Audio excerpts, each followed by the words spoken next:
Let's explore Buddha nature as the antidote to elitism. Having some trouble with the coordination, do bear with me.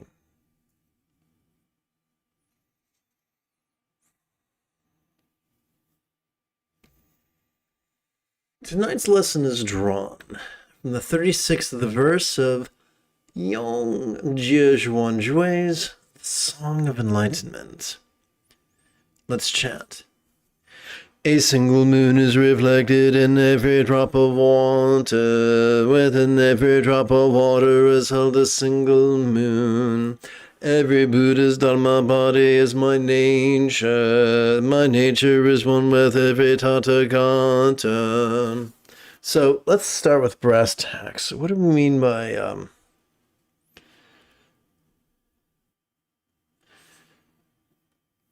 So every Buddha's Dharma body is my nature. There's a lot to unpack here. So when we say Dharma body, we are referring to the mythology of Buddhism, the superstition of Buddhism. In other words, saying that, so there's the idea that the body, speech, and mind of a human being becomes the body, speech, and mind of a Buddha. Or in other words, the body of a human becomes the Nirmanakaya of a Buddha. The communication or speech of a human becomes the Sambhogakaya of a Buddha. And the intellect of a human becomes the Dharmakaya of a Buddha. But what does that mean? So basically we're saying Dharma body means full enlightenment. So the full enlightenment of every Buddha is my nature. Once again, what does that mean? Right now we're living in the silicon age where there are functional magnetic resonance imaging machines, or fMRIs.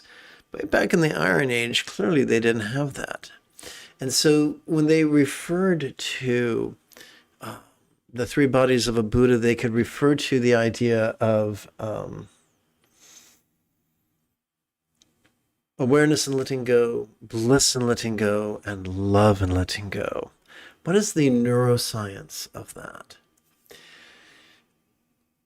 Every healthy, complex vertebrate life form has a sympathetic nervous system ensconced within their thoracic spinal cord, and it is not wired for active concentration, but instead to merely notice, and to do so vulnerably, passively, viscerally, and randomly. Us big kids call that mindfulness. Similarly, every time we exhale, whether we know it or not, we access our parasympathetic nervous system. It too is ensconced within our spinal cord, this time within the lower lumbar region and the tippy top of the cervical region.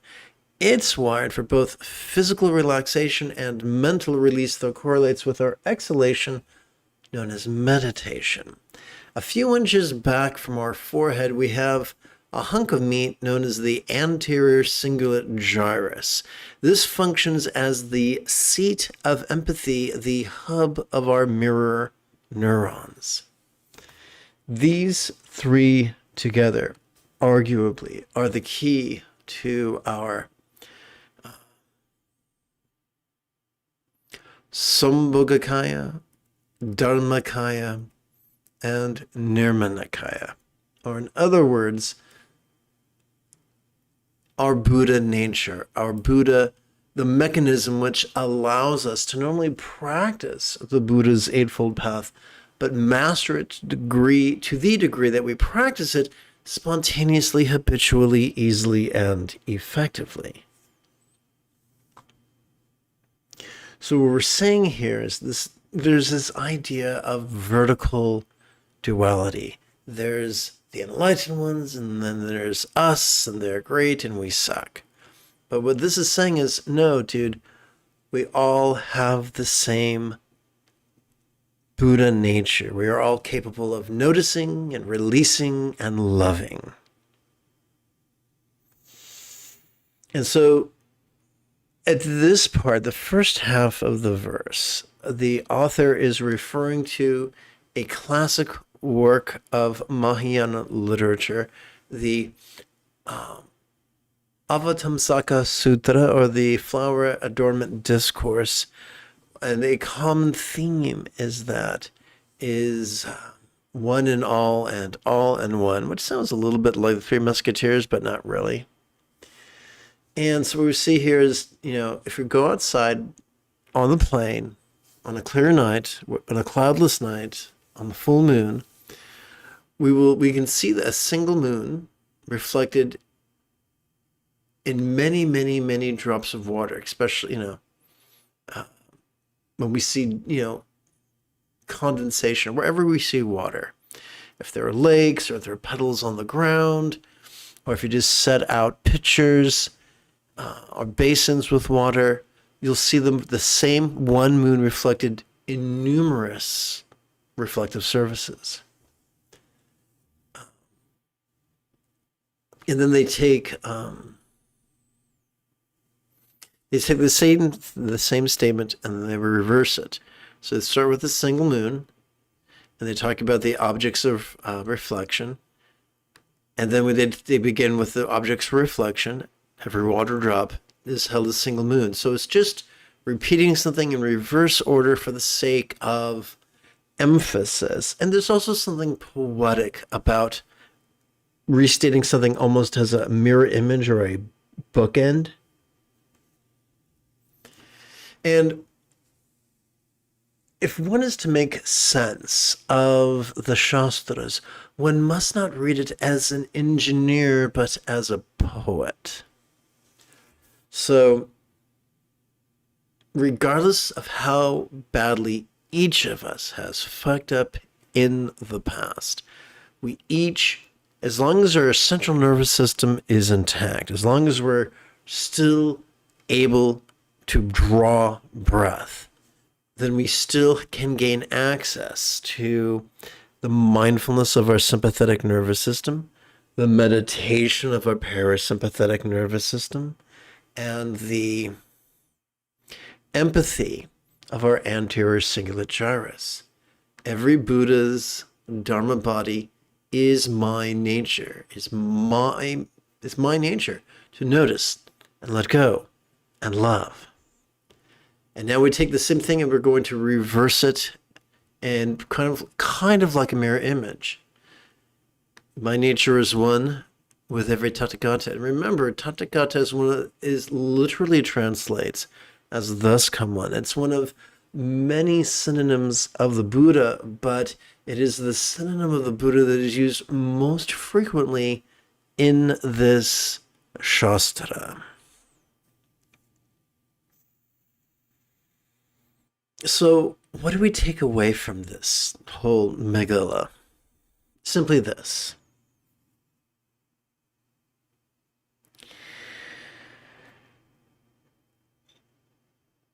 And every inhalation is the opportunity to notice. And every exhalation is the opportunity to physically and mentally let go. Practice this regularly, at least once every 12 hours or so. And it will be easier and easier for you to love, thanks to the anterior cingulate gyrus. The highest love is spontaneous and uncontrived. And when our choices, utterances, and deeds flow from love's centered spontaneity, then our life is heaven on earth. Or another way to put it is that then we live as a way-seeking Jedi of yore. I look forward to meditating and chanting with you after approximately 30 seconds of housekeeping. This is Lama Jigme Gyatso of the Buddha Joy Meditation School.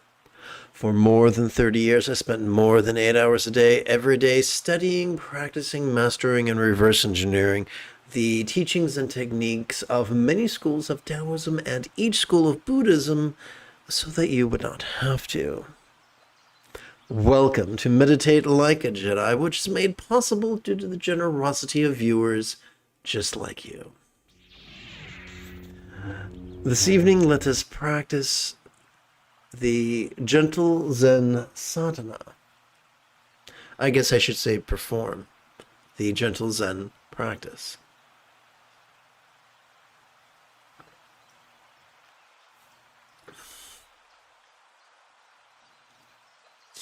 In the name of egalitarianism, allow me to remind you that mindfulness and meditation are known by many names. Some call it sati pasati, others call it proto-zen, others call it shan, others call it dhyana, others call it mahamudra. Some call it mahasandhi, others ati yoga, yet others dzogchen, and some others call it treksho. But still the same mindfulness and meditation. It's like the Billy Joel song, it's still rock and roll to me.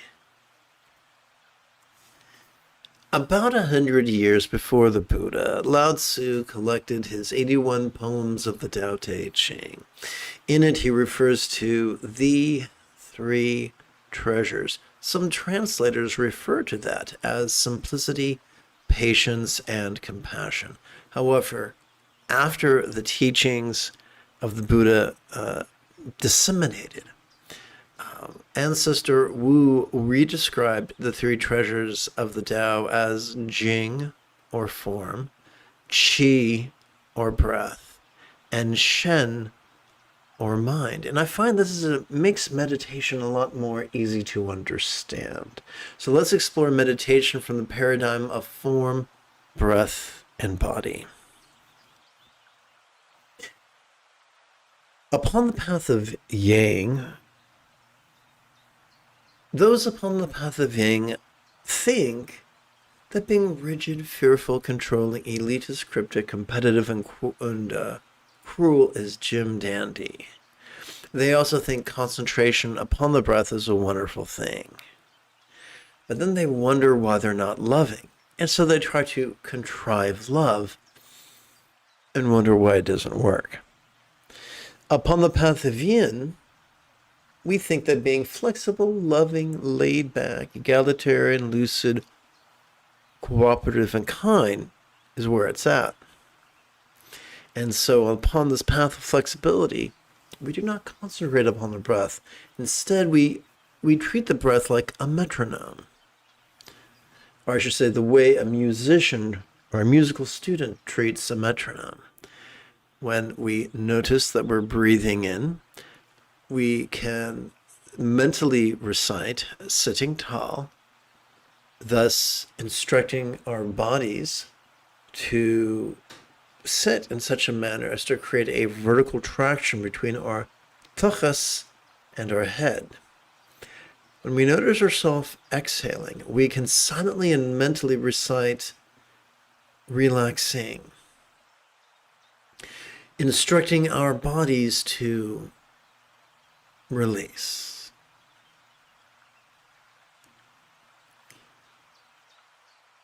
So let's play with these words in harmony with our breathing, in harmony with our posture, and see how that plays out.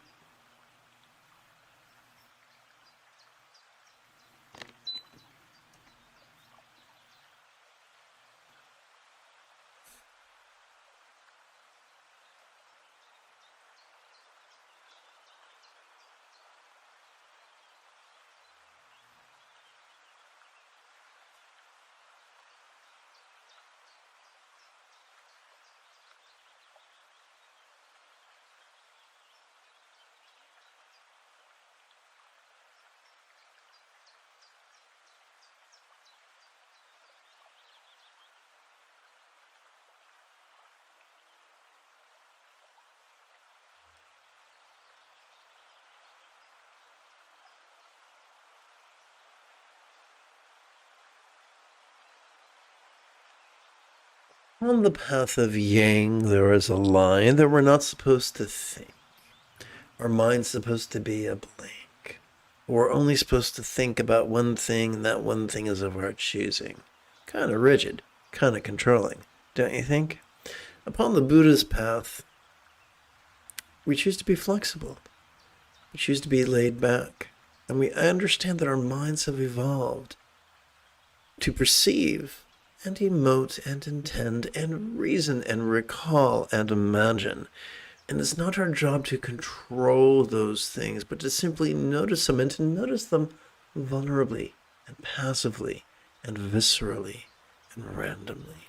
And every time we exhale, which is an inevitability, we can notice our bodies relaxing and our minds releasing. And so our job is not to choose what we experience, but to make peace with what we experience and reduce our resistance to the present moment, whether it is glorious or grotesque.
Let's switch gears now from a three-syllable recitation to its one-syllable counterpart. During each inhalation, let's silently and mentally recite the adjective tall. During each exhalation, and then of course, sit up straight. During each exhalation, let's silently and mentally recite the verb ease, and then physically relax.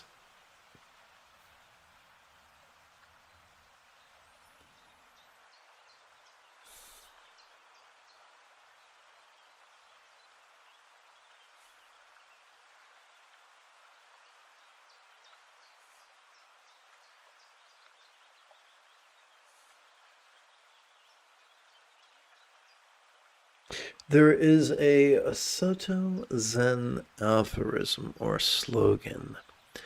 Think non-thinking. What does that mean? It doesn't mean to think about non-thinking. It means that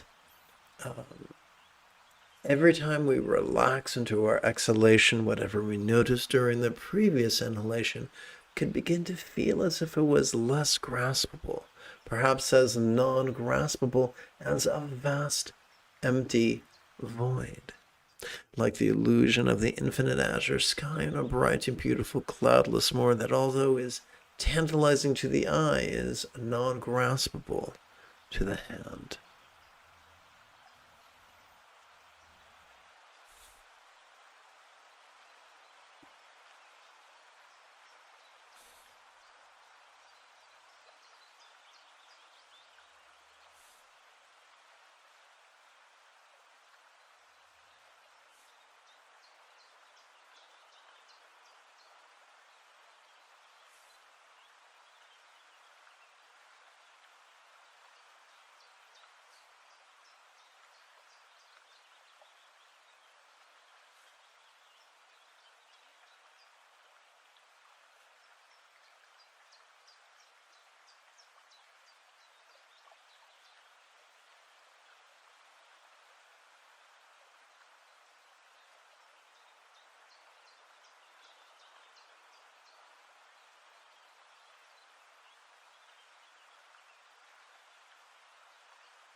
Now that we've reached contemplative cruising altitude, Together as a team, let us meditate as transformatively as General Leia Organa upon Ajahn Kloss under the guidance of Luke Skywalker.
There are people who will try to tell you that if you feel an unpleasant emotion, it's simply because you believe in the self. And that's a load of malarkey. If you feel unpleasant emotions, because you're alive and you are wired to feel the full spectrum of emotions, from the glorious to the grotesque and all points in between. The question is, what are you going to do with that which you feel? Are you going to try to disbelieve it? You can try to believe in something else. Believing and disbelieving are all about rigidity and indulging or controlling tendencies. That does much more harm than good. I would recommend that you rely upon your autonomic nervous system. Notice as you breathe in, vulnerably, passively, viscerally, and randomly. As you exhale, physically relax and mentally release. That will not make the circumstantial or physical or interpersonal or mental stressors evaporate, but it will help us to transcend our resistance to them. A careful reading of the Heart Sutra reminds us that the attainment of the alleged author of the text is not to get rid of pain, but to make peace with pain, be it physical, be it corporeal, or incorporeal.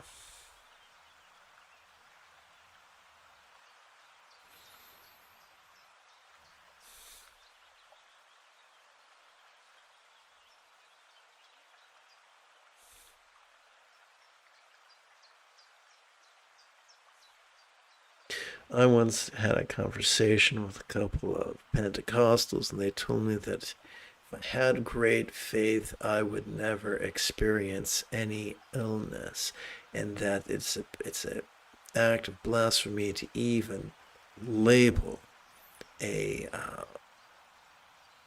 a painful symptom. But we're not supposed to lie to ourselves or others. If Jesus is truth, and we stop telling ourselves the truth, then we're dividing ourselves from Jesus, whoever or whatever he may be. So there is no shortage of foolishness and people who will tell you to lie to yourself and others. Far better it is to be vulnerable to yourself and others. It can be messy, but it's the path of peace. If not in the short term, then in the long term.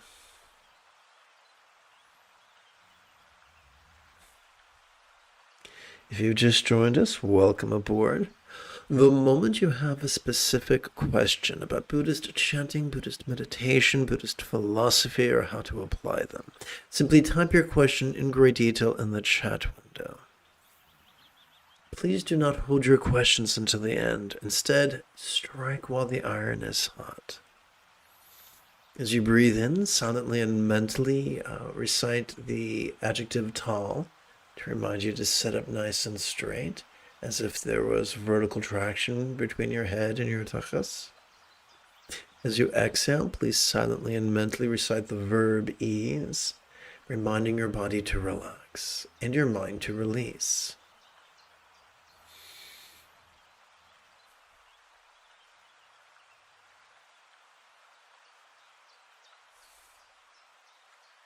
I check for questions approximately once every 9 minutes or so.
Welcome to this evening's live stream.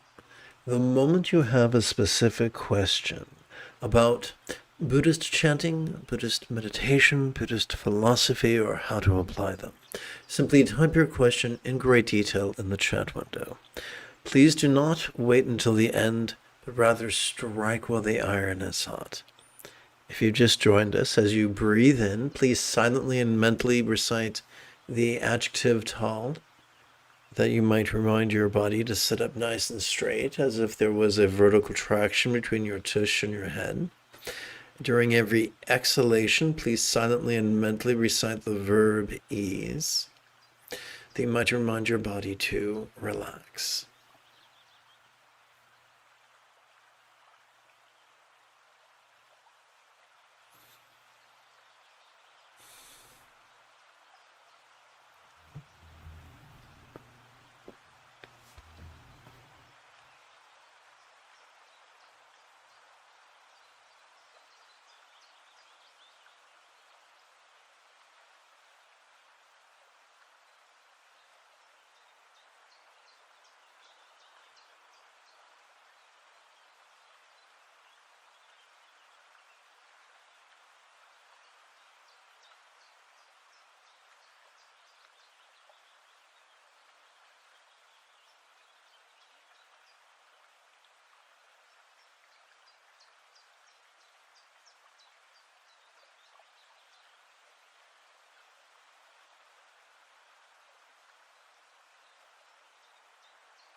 There are those who would demand that you breathe from your hara, or from your dantian, or from your lower abdomen. But that's nothing more than indulging our controlling tendencies. Your lungs are in your chest. Let your body breathe the way it wants to breathe in the moment. Short or long, slow or fast. It's not up to us. It's up to the medulla oblongata portion of our brainstem. Our job is simple. Notice, cooperate with our impulses to notice when we breathe in, cooperate with our body's wiring to relax as we breathe out. That's it.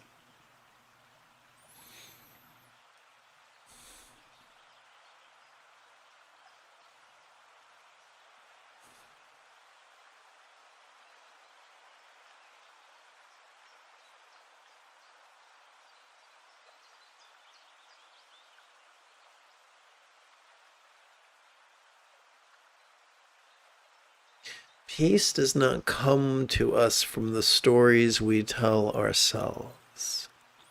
Peace comes to us by noticing as we breathe in and by relaxing as we breathe out, regardless of what perceptions, emotions, intentions, thoughts, memories, or imaginings cartwheel across the stage of our mind.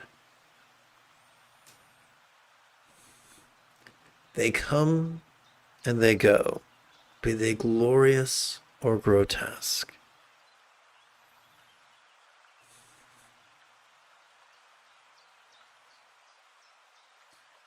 It is said the two mental poisons are shoving and reaching. We meditate to transcend the tyranny of hope and fear, so that we do not live in resistance to the presence of that which we hate or the absence of that which we crave.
There is a Zen aphorism that sitting is enlightenment. That only makes sense when we view it figuratively.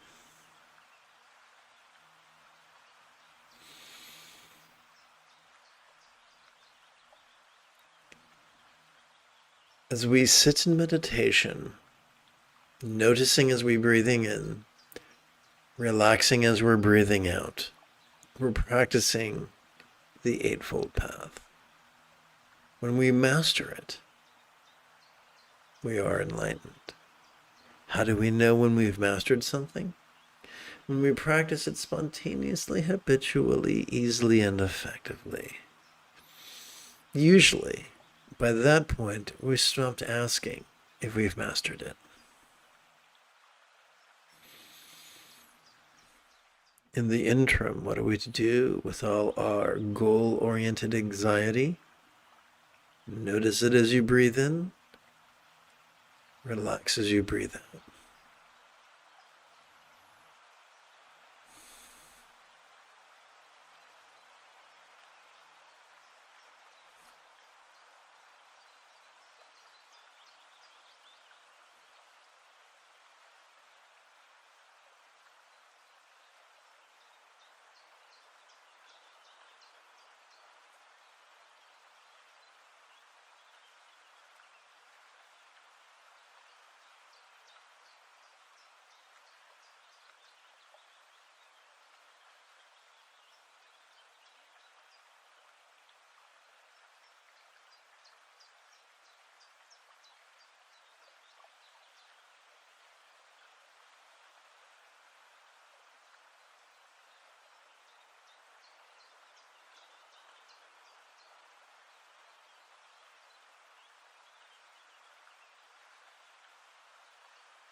Welcome to this evening's live stream. The moment you have a specific question about Buddhist chanting, Buddhist meditation, Buddhist philosophy, or how to apply them, simply type your question in great detail in the chat window.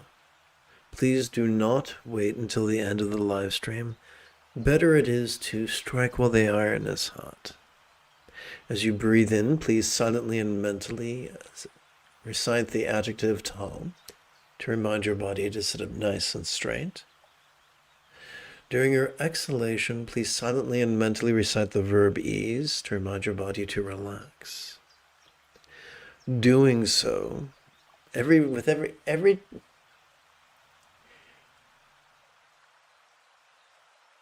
time you relax into your exhalation, whatever you noticed during your previous inhalation could feel a trifle less graspable. And so we find ourselves living in less and less resistance to our own perceptions, emotions, intentions, thoughts, memories, and imaginings. Let's talk about astrophysics. During the last century, two scientists at Bell Laboratories were working very hard to create a type of telescope. I think it was a radio telescope, but I might be mistaken. And they kept getting this background noise. And so they cleaned it and they explored all the variables. And then eventually they stumbled upon the idea that that background noise wasn't background noise. It was not a flaw, it was a feature. They were perceiving the cosmic microwave background. And that turned out to be, which is basically the echoes of the Big Bang. And so that which they thought was a hindrance was actually a huge, huge breakthrough. Similarly, although there are poopheads who prance about the countryside insisting that if we do not blink our minds we are failing, they are incorrect. We have evolved to perceive, emote, intend, reason, recall, and imagine. To notice these things vulnerably, passively, viscerally, and randomly during each inhalation. And then to physically relax and mentally release with wanton abandon during each exhalation. That is the path. And mastery of that is what the cool kids call enlightenment.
Let us seal this evening's meditation by chanting the Heart Sutra.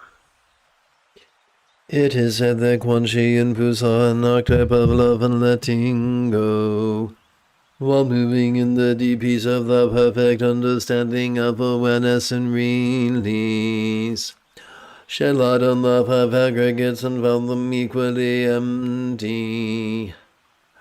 After this realization, she made peace with all pain. Listen, Shariputra, form is emptiness, emptiness is form. Form does not differ from emptiness, emptiness does not differ from form. The same is true with feeling, appraisal, impulse, and awareness. Listen, Shariputra, phenomena are marked with emptiness. They are neither produced nor destroyed, neither corrupted nor purified, neither increasing nor decreasing. Therefore in emptiness there is no form, no feeling, no appraisal, no impulse, and no awareness that once perceived cannot be released. No sensation, no flavor, no scent, no sound, no sight, no phenomena that once perceived cannot be released. No body, no tongue, no nose, no ears, no eyes, no mind that once perceived cannot be released. No feeling, no tasting, no smelling, no hearing, no seeing, no noticing that once perceived cannot be released. No interdependent origins or no extinction of them, from confusion to aging and death that once perceived cannot be released. No stress, no confusion, no liberation, no path, no understanding, no attainment that once perceived cannot be released. Because there is no attainment that once perceived cannot be released, the Bodhisattva archetypes of awareness and letting go supported by the perfection of understanding find no obstacles for the minds that once perceived cannot be released. Having no obstacles that once perceived cannot be released, they transcend the tyranny of fear, liberating themselves forever from the tyranny of illusion and realizing perfect nirvana. All the Buddhas of the past, present, and future, thanks to this perfect understanding of noticing and releasing, arrive at full right and universal enlightenment. Therefore one should know that this perfect understanding of noticing and releasing is like a great mantra, is like an unequaled mantra, the destroyer of the tyranny of all suffering, the incorruptible truth. A mantra Prajnaparamita's perfection, perfect wisdom of awareness and release could therefore be proclaimed. This is the mantra Gate Gate Para Samgate Bodhiswaha. Go completely and perfectly, go to enlightenment, may it be so.